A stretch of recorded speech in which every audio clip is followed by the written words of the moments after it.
appropriate for now to find ourselves.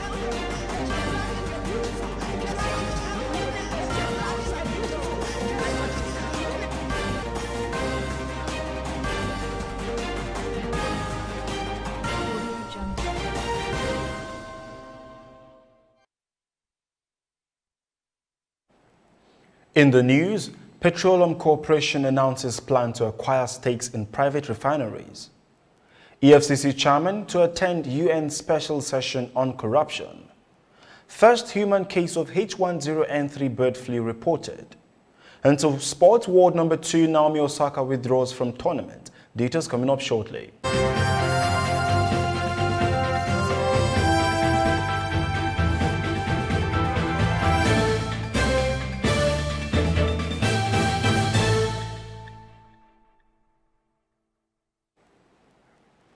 This is TOS Television, your digital-first Pan-African news network. I am Merciful Ajinamo, and you're watching TOS News 360.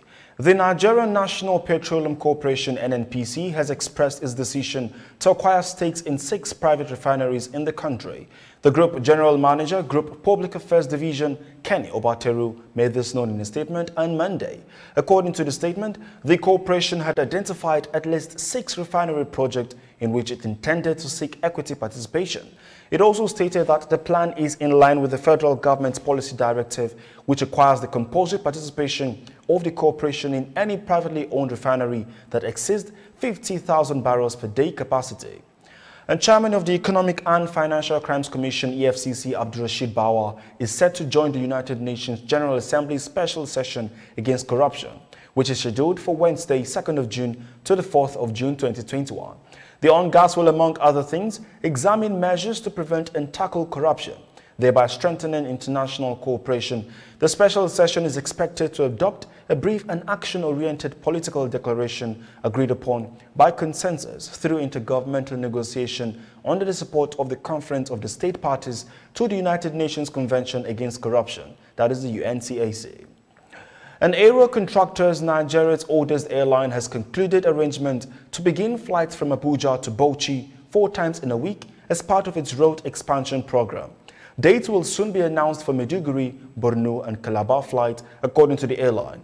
Managing Director of the airline, Captain Abdullahi Mahmood, revealed that the Abuja-Bauchi flight, which will be operated every Monday, Wednesday, Friday and Sunday, will depart Abuja at 9:10 a.m. and arrive Bauchi at 10:10 a.m. Nigeria's Senate President Ahmed Lawan has announced a national public hearing to amend the provisions of the 1999 Constitution. He made this known on Tuesday, stating that the national public hearing will hold on Thursday and Friday this week. This was contained in a statement issued by the Special Assistant to the Senate President Israel Tabiowu. And now a non-governmental organization known as Project One has called on Nigerians to actively continue to play their part to ensure that the nation develops. The convener of the organization, Bisayo Akenadeju, while fielding questions from journalists at a walk organized to sensitize Nigerians on the need to be patriot, explained that it has become necessary for citizens to look past what the country can do for them and focus more on what they could do to make the country better. The walk is in line with other activities set aside by the organization to commemorate this year's I Am Nigerian campaign, which is commemorated yearly by the organization to create awareness among Nigerians on the importance of patriotism and sacrifice to the nation. For us, really, it's taking steps to ensure that Nigeria stays united. It's saying that we will not just stay behind our keyboards and criticize and judge Nigerians or anybody. It's a call to everybody. We call it the call for national consciousness. We want everybody to take a step to make sure that this nation stays united and have the Nigeria of our dream. Really, it's possible. We have hope. We believe that this is possible. This is just a first step in all the things we plan to do towards ensuring that Nigeria stays together.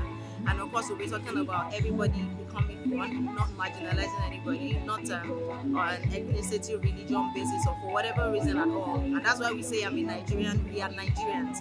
It means you are not more Nigerian than me, wherever you're from, tall, dark, north, east, south, west. We're all Nigerians, and we must be treated as one. Okay.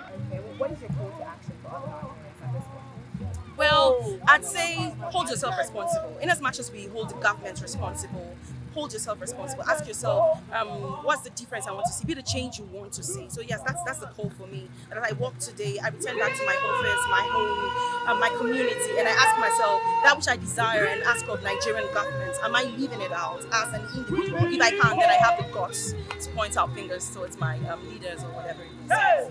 Thank you so much. It's significant because what we preach in Project One, it's about one Nigeria. So when we are taking this walk of hope, it gives us that platform to exercise the fact that we want Nigeria to be one. All right, we want to see that because everyone you see here are Nigerians from various ethnic nations. This is your digital first Pan-African news network, TOS Television, and you're watching TOS News 360. More stories on return this day.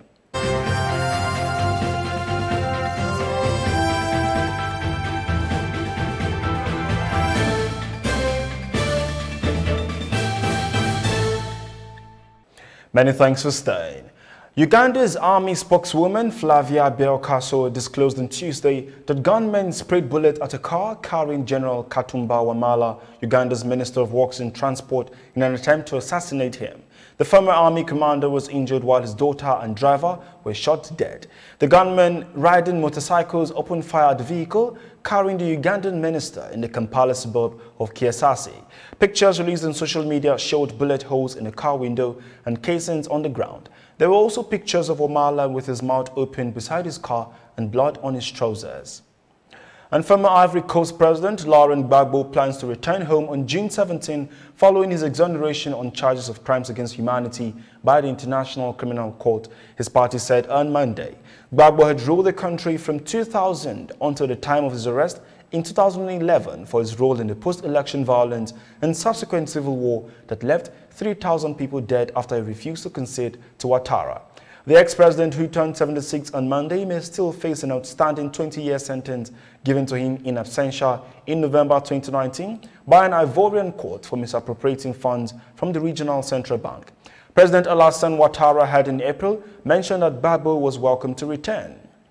And China's National Health Commission says the country has reported its first case of human infection with the H10N3 strain of bird flu in Jiangsu province on Tuesday.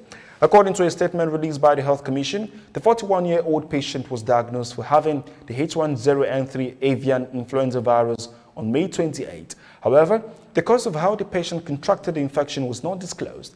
Report says the patient is currently in a stable condition and meets discharge standards. As it stands, no case of human infection with H10N3 have been reported globally.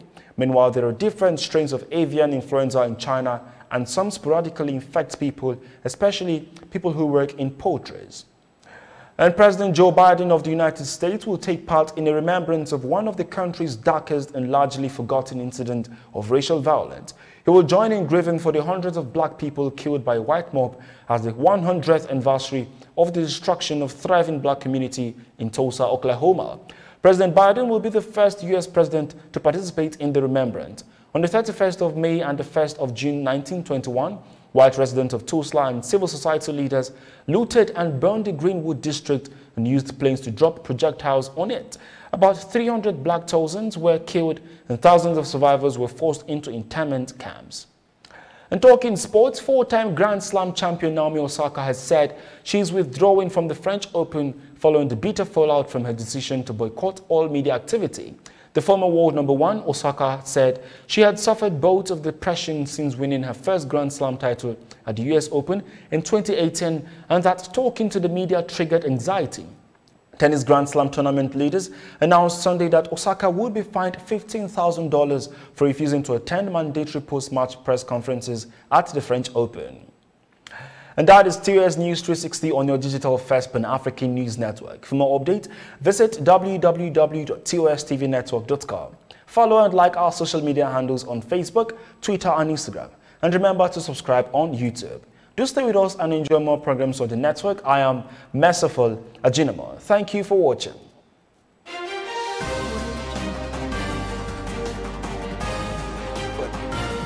as a continent are now defining ourselves.